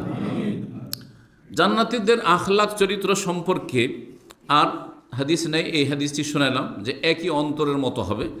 আর কোরআনে কারিমে রয়েছে বেশ কিছু আয়াত, তার মধ্যে একটি আয়াত সূরা আরাফ আয়াত নম্বর 43, আল্লাহ বলছেন নাযানা মা ফি সুদুরিহিম মিন গিল, যেটি একটু আগেই পড়লাম, যে জান্নাতীরাকে যখন জান্নাতে আমি দেব তখন তাদের অন্তরে দুনিয়ায় যেসব ভুল বুঝাবুঝি, বিদ্বেষ বা কালিমা ছিল সেগুলি আমি সব পরিষ্কার করে নেব, হ্যাঁ, সব ছিনিয়ে নেব, সেখান থেকে দূরীভূত করব। তাজরি মিন তাহতিহিল আনহার, আর তাদের নিম্নদেশে নহর সম প্রবাহিত হবে। জান্নাতে যখন সবাই চলে যাবে বলবে আলহামদুলিল্লাহিল্লাযী হাদানা লিহাযা, সে আল্লাহরই অশেষ শুকরিয়া জ্ঞাপন করছে যিনি আমাদেরকে জান্নাতের রাস্তা দেখিয়েছেন। হাদানা লিহাযা মানে জান্নাতের রাস্তা দেখিয়েছেন। এই সিরাতে মুস্তাকিম জান্নাতের রাস্তা যদি আল্লাহ না দেখাতেন তাহলে হিন্দু হয়ে মরতাম না, ইহুদি হয়ে মরতাম না, খ্রিস্টান হয়ে মরতাম, নাস্তিক হয়ে মরতাম, সেকুলার হয়ে মরতাম, বেনামাজি বেদিন হয়ে মরতাম, পাপিষ্ট হয়ে মরতাম। আল্লাহ পাক রব্বুল আমাকে রাস্তা দেখিয়েছেন। এই বলে আল্লাহ শুকরিয়া আদায় করবে সকল জান্নাতীরা। ওমা কুন্না লিনাহতাদিয়া, আর আমরা হেদায়েত পেতাম না লাউলা আন হাদানাল্লাহ, যদি আল্লাহ তার খাস বিশেষ রহমতে আমাদেরকে সঠিক পথ প্রদর্শন না করতেন। লাকাদ জাআত রাসূল রাব্বিনা বিল হক, আমাদের রবের রসুলগণ সত্য নিয়ে সমাগত হয়েছিলেন, এসেছিলেন। ও নুদু, আর সেই সময় আল্লাহর পক্ষ থেকে তাদেরকে ঘোষণা করা হবে আন তিলকুমুল জান্নাহ, এই হচ্ছে তোমাদের জান্নাত। উরিসতুমুহা বিমা কুনতুম তা'মালুন, তোমাদের কৃতকর্মের ফলে তোমরা তার উত্তরাধিকারী হতে পেরেছ। তোমাদেরকে আল্লাহর রহমতেই, কিন্তু আমল না থাকলে রহমত হবে না। ঈমান আমল ছাড়া আল্লাহর রহমত হবে না। আল্লাহ রাব্বুল আরো সূরা ওয়াকিয়া আয়াত 25-26 বলছেন লা ইয়াসমাউনা ফিহা লাগওয়ান ওয়ালা তাসিম, জান্নাতীদের চরিত্র হচ্ছে যে সেখানে কোনো অসার বাক্য অথবা পাপ বাক্য কেউ শুনতে পাবেন না। দুনিয়াতে আপনি যতই ফেরেশতা চরিত্রের মানুষ হন, ডানে বামে মেলা অসার কথা চলছে, উদ্ভট কথা চলছে, ফালতু গালগল্প হচ্ছে, তারপরে কত পাপ বাক্য, কত গুনার কথা শুনতে হচ্ছে, গুনাহ চোখে দেখতে হচ্ছে, কিছুই বলতে পারছেন না, কিছু করতে পারছি না।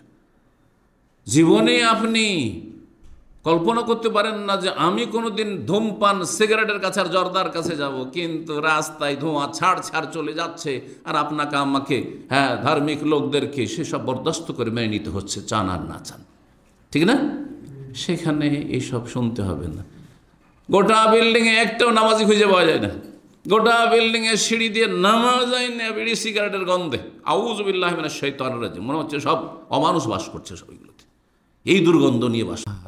সেখানে জান্নাতে এত সুন্দর পরিবেশ হবে, লা ইয়াসমাউনা ফিহা লাগওয়া, সেখানে কোনো অসার কথাও শুনবেন না, ওয়ালা তাসিমা, আর কোনো পাপ বাক্য সেখানে শুনতে হবে না, ইল্লা কিলান সালামান সালামা, সেখানে সব দিক থেকেই শুধু ধ্বনি আসবে, আওয়াজ আসবে, শান্তি আর শান্তি, ভাই শান্তি আর শান্তি, বাইরে শান্তি আর শান্তি, খুব শান্তিতে আছে। আল্লাহু আকবার। সূরা হজের আয়াত 24 আল্লাহ বলছেন ওয়াহুদু ইলা তাইয়্যিবি মিনাল কওল, জান্নাতীদেরকে সুন্দর ভালো কথার দিক নির্দেশনা দেওয়া হবে। সব ভালো কথা যা বেরোবে মুখ দিয়ে, ভালো কথা, শুধু ভালো কথা। ওয়াহুদু ইলা সিরাতিল হামিদ, আর প্রশংসিত প্রশংসাভাজন আল্লাহ রাব্বুল আলামিনের সঠিক পথের তাদেরকে পথিক বানানো হবে। অর্থাৎ তারা দুনিয়া তো সঠিক পথের পথিক ছিল, সুতরাং তাদেরকে জান্নাতের সঠিক পথ দেখানো হয়েছে, জান্নাতে তাদেরকে স্থান দেওয়া হবে। এই ক্ষেত্রে প্রত্যেক মুমিন মুসলিমকে প্রতিযোগিতা করা উচিত। 4 নম্বর যে বিষয়টি বর্ণনা করব তা হচ্ছে জান্নাতের পথ। সেখানে জান্নাতের পথ মনে রাখবেন, জান্নাতের পথ সম্পর্কে দুটি কথা। একটি কথা, জান্নাতের পথ হচ্ছে মাত্র একটি, জান্নাতের পথ হচ্ছে শুধুমাত্র একটি, একাধিক নয়। কারণ হক সত্য হচ্ছে একটি, সত্য হচ্ছে কয়টি? একটি। আর মিথ্যা 2টি, 5টি, 50টি, অসংখ্য হইতে পারে, অসংখ্য হইতে পারে, ভুল অনেক হইতে পারে, কিন্তু ঠিক একটি। অঙ্কের পরীক্ষার সময় কারেক্ট অ্যান্সার, সহি জবাব একটি, কিন্তু 2 2 4, ঠিক না?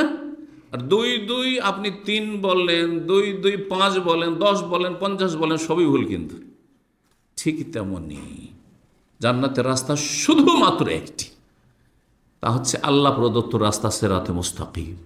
তা হচ্ছে তৌহিদ সুন্নতের রাস্তা, তা হচ্ছে তৌহিদ সুন্নাহ ভিত্তিক আকীদা, বিশ্বাস, ইবাদত বন্দেগী, আখলাক, আমলের রাস্তা। এইটি রাস্তা।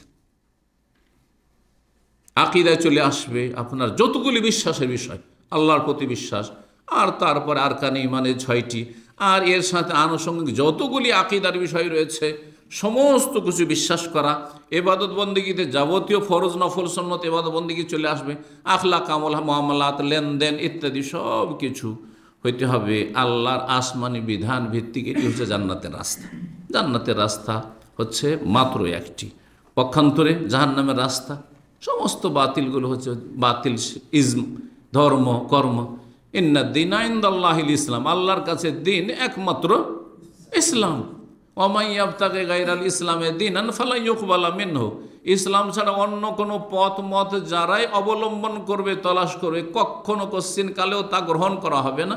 ও ফিল আখিরাতি মিনাল খাসিরিন, পরকালে ক্ষতিগ্রস্ত হবে। সুতরাং এক আল্লাহর ইবাদত বন্দেগী ছাড়া, এক রাসূল সাল্লাল্লাহু আলাইহি সাল্লামের আনুগত্য ছাড়া যতগুলি পথ মত রয়েছে, যতগুলি ধর্ম রয়েছে, যতগুলি ইজম রয়েছে, মতবাদ রয়েছে, সবগুলি হচ্ছে জাহান্নামের রাস্তা। সবগুলি হচ্ছে জাহান্নামের রাস্তা। সেকুলার ইজম জাহান্নামের রাস্তা, হ্যাঁ, নাস্তিকতা জাহান্নামের রাস্তা, বহুত্ববাদ জাহান্নামের রাস্তা, তৃতীয়বাদ জাহান্নামের রাস্তা, আল্লাহর পুত্র সাব্যস্ত করা ওজাইরকে ঈসাকে জাহান্নামের রাস্তা, আল্লাহর স্ত্রী সাব্যস্ত করা মারিয়ামকে মেরিকে জাহান্নামের রাস্তা, হ্যাঁ, দেবদেবীর পূজা করা জাহান্নামের রাস্তা, মাজার পূজা জাহান্নামের রাস্তা, জি, বেনামাজি বেদিন হওয়া জাহান্নামের রাস্তা, নফসের গোলামি করা জাহান্নামের রাস্তা, যে কোনো পাপে লিপ্ত থাকা আর তওবা করে সংশোধন না করা জাহান্নামের রাস্তা। জাহান্নামের রাস্তা বহু রয়েছে। পক্ষান্তরে জান্নাতের রাস্তা হচ্ছে শুধুমাত্র একটি। এই একটি বিষয়, এই মর্মে একটি হাদিস শোনাই।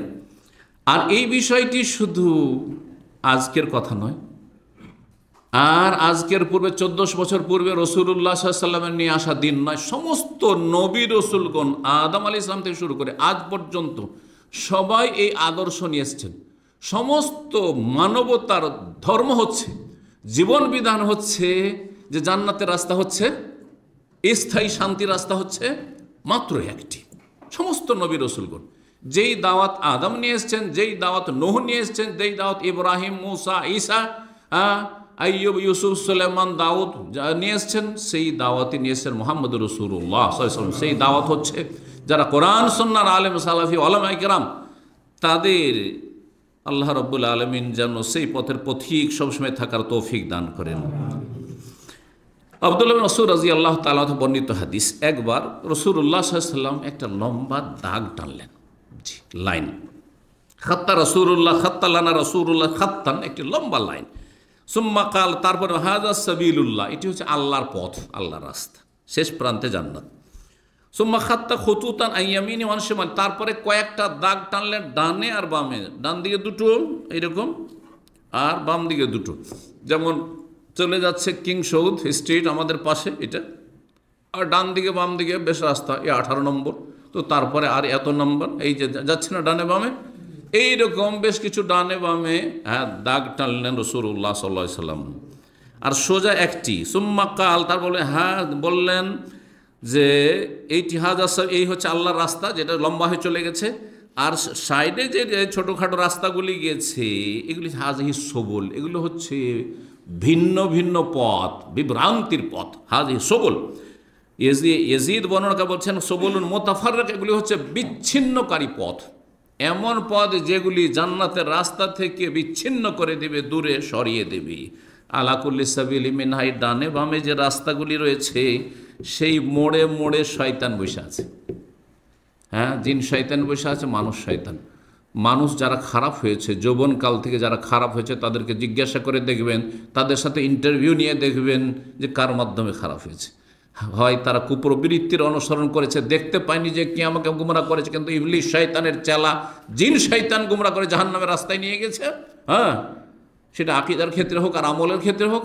আর না হলে মানুষকে দেখতে পেয়েছে খারাপ, অসৎ, বন্ধু বান্ধব সাঙ্গ পাঙ্গ খারাপ করেছে, মানুষ শয়তান, জিন শয়তান। এখানে জিন শয়তানের কথা বিশেষভাবে বলা হয়েছে, প্রত্যেক রাস্তায় একজন করে শয়তান বসে আছে, ইয়াদু আলী সেই দিকে আহ্বান করছে। আর তারপরে কোরআন কারীমের সূরা আনআমের আয়াত পাঠ করলেন রাসূলুল্লাহ সাল্লাল্লাহু আলাইহি ওয়াসাল্লাম, ওয়া আন্না হাযা সিরাতি মুস্তাকিম, সূরা আনআম আয়াত নম্বর 153, যেখানে 10টি ওসিয়তের কথা আল্লাহ বর্ণনা করেছেন।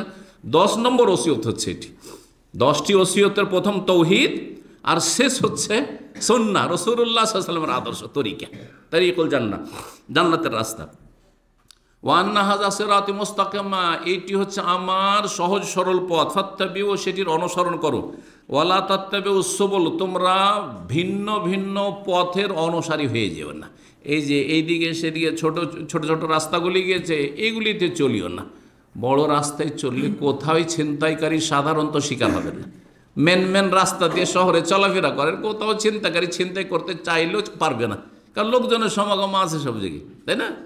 কিন্তু ডানে বামে যখনই গলিতে ঢুকবেন তখনই বিপদ আছে। ঠিক ওই রকম ইসলামের ক্ষেত্রেও সিরাতে মুস্তাকিম, কোরআন সুন্নাহকে আঁকড়ে ধরুন, আর সাহাবায়ে কেরামদের পথের পথিক হন, সালাফে সালেহ, তাবেঈন, তাবেঈন, দেখবেন যে আপনি সোজা জান্নাতের রাস্তায় চলতে আছেন। আর যখনই দেখবেন যে না রে, নতুন নতুন থিওরি, যে পীর মুরিদির রুহানিয়াত, আধ্যাত্মিকতা, এই দেওয়ানবাগি, তো এই চরমনাই, তো এই সারসিনা, তো এই আটরসি, তো এই আপনার নকশবন্দি, তো এই চিস্তি, এই সাবেরি, এই মোজাদ্দেদি, তখনই শয়তান আপনাকে ডানে বামে নিয়ে চলে গেল, আর ওই সব রাস্তা দিয়ে জাহান্নামে নিয়ে চলে যাবে। জি, বলছেন ওয়ান্না হাযা সিরাতি মুস্তাকিম, আল্লাহ ফাত্তাবিউ, তার অনুসরণ, ওয়ালা তাত্তাবিউস সুবুল, ভিন্ন ভিন্ন যে রাস্তা সেগুলির অনুসরণ, ফাতাফাররাকা বিকুম আন সাবিলি, না হইলে আল্লাহ রাস্তাতে তোমাদেরকে বিচ্ছিন্ন করে নিয়ে চলে যাবে। মুসনাদ আহমদের 3928 নম্বর হাদিস, নাসাই তো রয়েছে, দারমি তো রয়েছে, আল্লামা আলবানী হাদিসটিকে হাসান সহি বলেছেন। জি, জান্নাতের রাস্তা সম্পর্কে একটি কথা কি বললাম, জান্নাতের রাস্তা হচ্ছে শুধুমাত্র একটি, এই পথের পথিক হইতে হবে, সেটা ইসলাম ছাড়া আর কোনো পথ না। এই মর্মে রাসূলুল্লাহ সাল্লাল্লাহু আলাইহি ওয়াসাল্লাম আরেকটি হাদিস বলা যেতে পারে, একবার রাসূলুল্লাহ সাল্লাল্লাহু আলাইহি ওয়াসাল্লাম ওমর রাদিয়াল্লাহু তাআলার হাতে তাওরাতের কিছুটা অংশ দেখলেন, নিয়ে ঘুরছেন বা পড়বেন বা পড়েছেন। এত রাগান্বিত হইলেন রাসূলুল্লাহ সাল্লাল্লাহু আলাইহি ওয়াসাল্লাম যে চক্ষু মোবারক, চেহারা মোবারক লাল হয়ে গেল, লাল হয়ে গেছে রাগে। নবী সাল্লাল্লাহু আলাইহি ওয়াসাল্লাম রেগে গেলে প্রতিক্রিয়া দেখাতেন না, চেহারাতে বোঝা যেত যে রেগে আছে, কোনো প্রতিক্রিয়া, রিয়াকশন, বাহ্যিক কথাবার্তায় বোঝা যেত না, চেহারা দেখলে একদম লাল হয়ে গেছে। সুবহানাল্লাহ। তারপরে বললেন, আলাম আতেকুম বায়দা নাকিয়া, তোমাদের কাছে স্বচ্ছ পরিষ্কার পরিচ্ছন্ন আমি আদর্শ নিয়ে কি আগমন করিনি? রাসূল আসেনি? ওয়াল্লাহি, আল্লাহর কসম করে বলছি, লাউ কানা মূসা হাইয়ান, যদি মূসা আলাইহিস সালাম আজকে জীবিত থাকতো, মা ওয়াসিয়াহু ইল্লা ইয়াত্তাবিআনি, তাহলে আমার অনুসরণ করা ছাড়া তার কোনো উপায় ছিল না, তার পরিত্রাণের কোনো রাস্তা ছিল না। আজ কেউ বেঁচে থাকলে আমার প্রতি ঈমান নিয়ে এসে তাকে আমার উম্মতের একজন সদস্য হইতে হইত। এই জন্য ঈসা আলাইহিস সালাম যখন কিয়ামতের পূর্বে আসবেন, তখন তিনি রসুল হয়ে আসবেন না, তখন কি আসবেন? এই শেষ নবীর উম্মত হয়ে আসবেন তিনি, এই উম্মতের শ্রেষ্ঠ ব্যক্তি হয়ে আসবেন। যেমন সাহাবায়ে কেরামগণ এই উম্মতের সবচেয়ে শ্রেষ্ঠ, তেমনি ঈসা আলাইহিস সালাম পরবর্তীতে আসলেও এই উম্মতের শ্রেষ্ঠ ব্যক্তি হিসাবে আসবেন, কিন্তু তিনি উম্মতি হয়ে আসবেন, নবী সাল্লাল্লাহু আলাইহি ওয়াসাল্লামের উম্মত হয়ে আসবেন, তিনি নবী রসুল হয়ে আসবেন না, যেমন এসেছিলেন নবী রসুল হয়ে নবী সাল্লাল্লাহু আলাইহি ওয়াসাল্লামের পূর্বে। দ্বিতীয় বিষয়টি জান্নাতের পথ সম্পর্কে যেটা বলবো, সেটা দিয়ে শেষ করব, সেটা হচ্ছে জান্নাতের পথ বড়ই কষ্টকর, এত আরামদায়ক না। জান্নাতও নেবেন আর কোন রকমের কষ্ট করবেন না, কোন রকমের রিস্ক নেবেন না, কোন রকমের আপনি ক্লেশ বরদাস্ত করবেন না, মানসিক, শারীরিক আর এইসব আর্থিক এসব কিচ্ছু করতে পারবো না, আমাকে শর্টকাট জান্নাতের রাস্তা বলে দেন, বাস বসে বসে বাড়িতে বসে বসে এসিতে বসে শুধু জিকির করবো আর জান্নাতে চলে যাবো, আরামসে খাবো দাবো আর ব্যাস। হ্যাঁ, কারো গাল খাবো না, হ্যাঁ, কারো সমালোচনা পাত্র হব না, বিতর্কিত হব না। যেমন বাঙালিদের মধ্যে একটি ভুল ভাষা রয়েছে, উনি তো বিতর্কিত আলেম, মানে এমন বিষয় বলেছেন যেটাতে আমরা একমত সবাই হতে পারছি না, কেউ এই বলছে কেউ এই বলছে, তো সবগুলি বিষয় তো প্রায় বিতর্কিত। মাত্র কিছু বিষয় পাবেন যেসব বিষয়ে বিতর্ক নেই, বরং আল্লাহ সম্পর্কিত বিতর্ক নেই। নাস্তিক বলছে আল্লাহ নেই, আর মুসলিম বলছে আল্লাহ এক, আর বহুত্ববাদী, পৌত্তলিক এবং মাজার পূজারী বলছে আল্লাহ তো অনেক, আল্লাহর কাজ করেন আল্লাহ অনেক। তো এখানেই তো তিনটি মত, কথা বোঝা গেছে? তাহলে কোন বিষয়টা দেখাবেন যেখানে বিতর্ক নেই, আর বিতর্কিত হবেন না। নবী সাল্লাল্লাহু আলাইহি সাল্লাম সম্পর্কে বলছে না এটা বিতর্কিত, নবী আমাদের শেষ রসুল। আরে কাদিয়ানি তারা বলছে আমরা আহমদি, আর শেষ নবী না, নবী আমাদের মির্জা গোলাম আহমদ কাদিয়ানি এই যুগের নবী, ইংরেজ আমলের নবী। কি করবেন আপনি? বলছে তিনি জিল্লি নবী, আকসি নবী। যেমন আপনি তো একজন মানুষ, কিন্তু আয়নার সামনে দাঁড়ালে তো আপনার ছায়াটা ভেসে ওঠে, রূপ চেহারাটা ভেসে ওঠে। ঠিক ওই রকমই আমাদের এই নবী মির্জা গোলাম কাদানি মালাউন, সে হচ্ছে এইরকম। আউযুবিল্লাহ। তারা কাফের, তাহলে বিতর্কিত কোন বিষয়টা নয়। পরকাল সম্পর্কে বিতর্ক নেই, পরকাল বিশ্বাস করে না। হিন্দুরা বলছে যে পুনর আগমন হবে, ভালো মানুষ হইলে শূদ্রের বাচ্চা ব্রাহ্মণের বাড়িতে জন্ম হবে, আর সে মন্দিরে পূজা করা নসিব হবে, যে মন্দিরের গেটে যেতে পারে না। কালকে শুনছিলাম যে একজন হিন্দু বলছে যে, আর সে খুব মানে হিন্দু ধর্ম সম্পর্কে বা হিন্দু সমাজ সম্পর্কে ভালো অভিজ্ঞতা, হিন্দুদের তাদের ধর্মগুরু, সে বলছে যে বাবর মসজিদকে ভেঙেছে, ধ্বংস করেছে নিচু জাতির লোকেরা। প্রথম যারা আক্রমণ করেছে তারা, মানে সামনে গিয়ে সরাসরি সশরীরে যারা বাবর মসজিদ ধ্বংস করেছে, তাদের সিংহভাগ কিন্তু সব হচ্ছে নিচু জাতি। ব্রাহ্মণরা বাড়িতে বসে বসে তারা শুধু নীল নকশা করেছে, ষড়যন্ত্রই করেছে। কথা বোঝা গেছে? আর যখন এখন বাবরি মসজিদের জায়গায় রাম মন্দির উদ্বোধন হতে যাচ্ছে এই মাসে, আল্লাহ রব্বুল তাদের ক্ষেত্রে সুবিচার করুন, এবং আল্লাহ রব্বুল আলামিন এর জন্য আল্লাহর কাছে অভিযোগ ছাড়ার কোনো উপায় নেই, যেহেতু লা হাওলা ওয়ালা কুওয়াতা ইল্লা বিল্লাহ। এই যে উদ্বোধন হতে যাচ্ছে, সেখানে মন্দির উদ্বোধন করতে সুযোগ পাবে কোনো শূদ্র, কোনো চামার, কোনো মেথর, কোনো সাঁওতাল, কোনো আপনার আদিবাসী, কোনো নিম্নজাত, বরং ওই যে 4 ভাগের 4 শ্রেণীর যে আপার শ্রেণী, যারা ব্রহ্মার মুখমণ্ডল থেকে সৃষ্টি হয়েছে, বলছে ব্রাহ্মণ, মুখার্জি, চ্যাটার্জি, ব্যানার্জি, অমুক তমুক, এরাই শুধু পুজো পাঠের অধিকার রাখে, আর বাকি তোমরা ফ্যাল করে দূরে থাকো, তোমরা অপবিত্র, অশুভ, তোমরা মন্দিরের কাছে আসতে পারবে, ধারে কাছে ঢুকতে পারবে না। চিন্তা করুন। আল্লাহ যেন হেফাজত করেন সমস্ত অনিষ্ট থেকে, অনিষ্টকারী থেকে। অনিষ্টকারীদেরকে আল্লাহ ধ্বংস করুন, জালেমদের জুলমকে আল্লাহ ধ্বংস করুন, জালেমদেরকে আল্লাহ ধ্বংস করুন। কি বলছিলাম? জান্নাতের পথ অত সহজ নয়, কঠিন। জি, আর একটা উদাহরণ দিই, সেটা হচ্ছে যে কোনো ইবাদতবন্দি করেন, তাতে পরিশ্রম করতে হবে না? আপনি কি মনে করছেন যে যারা নামাজে ঢিলা মানুষ, দুর্বল ইমানের, তাদের শুধু নামাজ ভারী লাগে, কষ্ট লাগে? আমাকে ঘুম ছেড়ে উঠতে কষ্ট লাগে না? অবশ্যই লাগে। কি বললো লাগে না? যারা তাহাজ্জুদে উঠছি, অবশ্যই একটা ইন্টারেস্ট, মজা আছে, তখনও সে মজা পাওয়া যায়, সেটা কথায় বোঝানো যাবে না। কিন্তু যখন প্রথম ঘুম ত্যাগ করে বিছানা ছেড়ে আর ঠান্ডার সময় উজু করতে যাচ্ছেন, চোখ খুলছে না, চোখ কচলে আপনাকে ঘুম দূর করতে হচ্ছে, এগুলো কষ্ট না? অবশ্যই কষ্ট করতে হবে। রোজা রাখলে কি, যারা পরেজগার ওলিউল্লাহ, তাদেরকে ক্ষুধা লাগে না? তাদের পিপাসা লাগে না? ক্ষুধা পিপাসায় ছটপট করে না? অবশ্যই, তাহলে কষ্ট করতে হবে। জাকাত দিলে বাহ্যিক টাকা পয়সা দিচ্ছি, বাহ্যিক কমছে না? বাহ্যিক, কিন্তু ইমান আছে যে আল্লাহ কমাবেন, আল্লাহ বরকত দেবেন, উত্তম বিকল্প দেবেন। জি, হজ করতে কষ্ট লাগে না? আল্লাহু আকবার, এখন তো অনেক আরাম হয়ে গেছে, একটু পয়সা লাগছে, কিন্তু হজ আরামের হয়ে গেছে। এক সময় হজ করে এসেছি, শরীর মনে হচ্ছে যে মানুষকে মেরে যেমন গোটা মাথা থেকে পা পর্যন্ত ব্যথা হয়ে থাকে, ওই ব্যথা ব্যথিত। 2 দিন 3 দিন রেস্ট করে তারপরে সুস্থ হয়েছি। জি, এইরকম কঠিন, কারণ ওই মসজিদে খাইয়ে পড়ে থাকতে হয়, মসজিদে নামার আগে। আমরা তো ইউনিভার্সিটির ছাত্র, যার ফলে আমরা নয় মসজিদের মধ্যে ঢুকি, বাকিগুলো তো ফুটপাতে, কেউ ব্রিজের তলায় পড়ে আছে, কেউ রোদে পড়ে আছে, কেউ টিন সেটের নিচে পড়ে আছে, কেউ এমনিতে পড়ে আছে। জি, দিন দুপুরে গরমে পড়ে আছে রাস্তায়। জি, তো কি কষ্ট করিস? সমস্ত ইবাদতবন্দিতে কষ্ট আছে, সমস্ত আদেশ নিষেধ পালনে কষ্ট আছে। মানুষের প্রকৃতি হচ্ছে মানুষ আদেশ নিষেধ পালন করাটাকে কষ্ট মনে করে। অর্ডার দেওয়া খুব পছন্দ করে মানুষ, এটা মানুষের বদ প্রকৃতি, কিন্তু আর এটা মানুষের নেচার, সৃষ্টিগত বিষয়। হুকুম চালাইতে খুব সহজ লাগে। দেখেন মোদির ফোরম্যান, সুপারভাইজার, তাল রোজিব, খুব করতে পারছে, এই করো, উঠো বসো, কিন্তু ওকে যদি কেউ বলে উঠো বসে এটা করতে হবে, কত কষ্ট লাগবে? আমাকে ডাকলো কেন? আমাকে এসে তো আমার অফিসে বলতে পারতো। যারা অফিস জব করেন অনেকে একটু ওপরে, যদি বলে যে না আমার এখানে আসেন, আমার অফিসে আসেন, সবই এটা কষ্ট লাগে। যে সে আমার চাইতে নিজেকে সিনিয়র মনে করছে, তার অফিস আমাকে ডাকছে কোনো কথা বলার জন্য, এর চাইতে ভদ্রতা হচ্ছে সে আমাকে এসে বললো বা অফিসে আসো, আসার পরে ভাইয়ের মতো বলো, সবাই চাই না? এই জন্য সাবালক ছেলেমেয়েরা হয়ে যাওয়ার পরে বাপ মায়ের আদেশ মানতে অনেক ছেলে মেয়েদেরকে কষ্ট লাগে। কেন কষ্ট লাগে? কারণ ওই যে বদ প্রকৃতিটা কাজ করছে সেখানে। কেন অর্ডার করবে, কেন হুকুম করবে? হ্যাঁ, এই হুকুমটা পছন্দনীয় না, তা আপনাকে রিকোয়েস্ট করবে? আপনাকে মানুষ করেছে কষ্ট করে, আপনাকে রিকোয়েস্ট করতে হবে, অনুরোধ করতে হবে? না না, মোটেই না। তো এইখানে শয়তান যে সুযোগ নিচ্ছে, শয়তানকে তাড়াইতে হবে, এটাও কষ্ট একটা। এক কথায় এগুলো জান্নাতের পথ।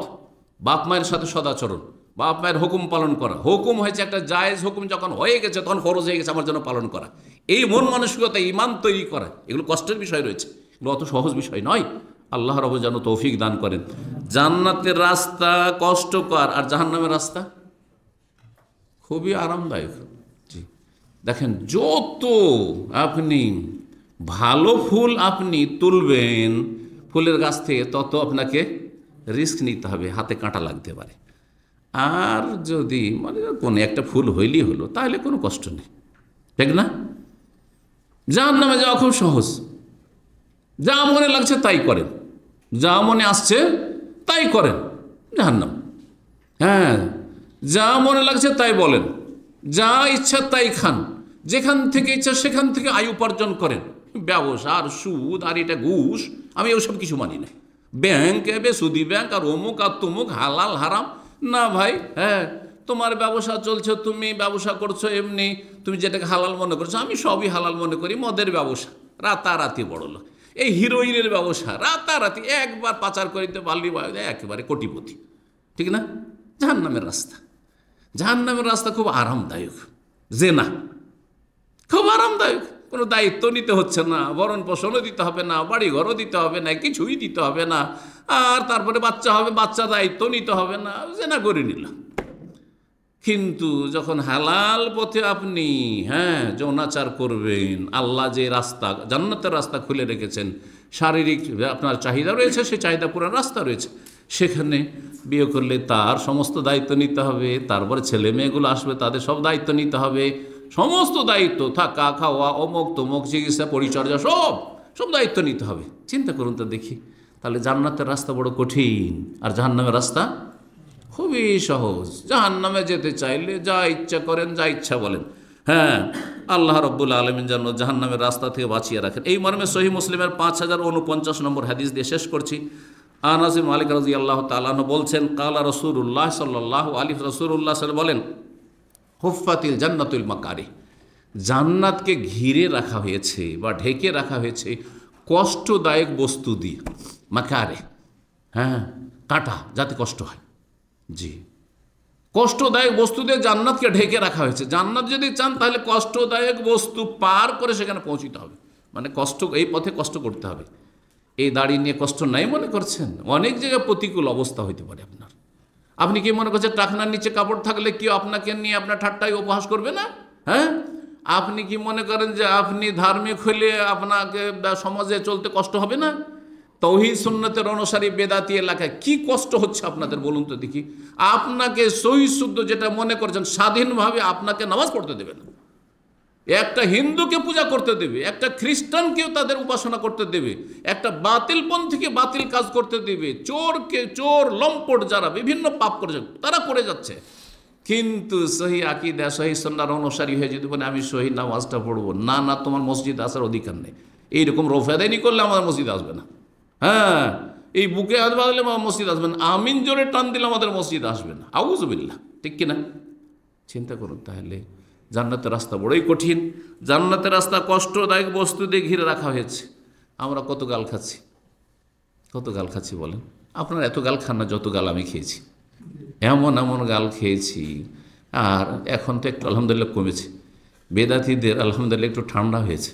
বেদাতি ঘর থেকে পায়ের তলা থেকে মাটি সরছে, তো না হলে 2005 থেকে যে গাল খাওয়া শুরু হয়েছে, কারণ আমি 99-এ শুরু করেছি, আর 5-6 বছর পরে তখন একটু মানুষ যখন জানতে জেনে নিয়েছে আমার সম্পর্কে, তখন থেকে গাল শুরু হয়েছে। কি যে নোংরা নোংরা গাল দিয়েছে, এই গালগুলি তাদের দিকে ফিরে যাবে, আর হাসরের মাঠে তাদের গুনহার পাল্লা ভারী করবে। আর আলহামদুলিল্লাহ আমার নেকি পাল্লা ভারী হয়েছে। আমাকে কেন খুশি লাগে, আমি মাঝে মাঝে যখন সাহাবায়ে কেরামদের কবরের কাছে যাই, চিন্তা করি, উফ সুবহানাল্লাহ, আবু বকর সিদ্দিক রাদিয়াল্লাহু তাআলা, ওমর রাদিয়াল্লাহু তাআলা, তাদেরকে গাল দিচ্ছে, এমন এমন গাল দিচ্ছে যেই গাল হয়তো আমি খাই না। একদল গোমরা পথভ্রষ্ট আছে কিনা? যারা সাহাবায়ে কেরামের সবচেয়ে বড় দুশমন, চেনেন না চিনেন না? কারা? তাহলে আবু বকর কে বলছে যে সবচেয়ে বড় ফিতনাবাজ, সে কাফের, সে তাগুত, জীব তার তাগুতের তফসিরই হচ্ছে আবু বকর ওমর। কথা বুঝতে পেরেছেন? তা আবু বকর ওমরকে যদি জীব তার তাগুত বলে, তো আমাকে ইহুদির দালাল বলতে পারে না বেদাতিরা? হ্যাঁ, তারপরে গদিবাদীরা, গদিবাদী বুঝেন তো, যারা ইসলামের ধর্ম ব্যবসা করে যারা গদিতে যেতে চায়, তারা আমাকে ইহুদিদের দালাল, তারপরে রয়ের দালাল, তারপরে আমাকে মুসাদের দালাল, আর কত কি বলেছে। যদি এই জন্য একজন আলেমের কথা শুনলাম, খুব ভালো লাগল কথাটি। হ্যাঁ, তাদের ঘরানা থেকে আলহামদুলিল্লাহ কিছুটা সহিহ আকীদা অনেকটা এসছেন তিনি বললেন যে যেই ব্যক্তি বলবে যে তুমি ইহুদির দালাল, তাকে বলো যে তুমি বলো আল্লাহর কসম করে বলছি যে তুমি ইহুদির দালাল, আর তুমি ইহুদির দালাল যদি না হও তাহলে আমার বিবি তালাক,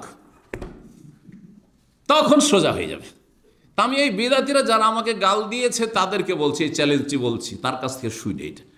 হ্যাঁ, একজন আলেম আরেকজন আলেম থেকে শিখে, তো আমি এইটাও শিখে তার কাছ থেকে বলছি যে আমি যদি কারো দালাল হয়ে থাকি বা রিয়াল খোর, ডলার খোর হয়ে থাকি সত্যি, তাহলে তোমার বিবি, যদি এমনটা হই তাহলে ঠিক আছে, আর যদি এমনটা না হই তাহলে কি হবে?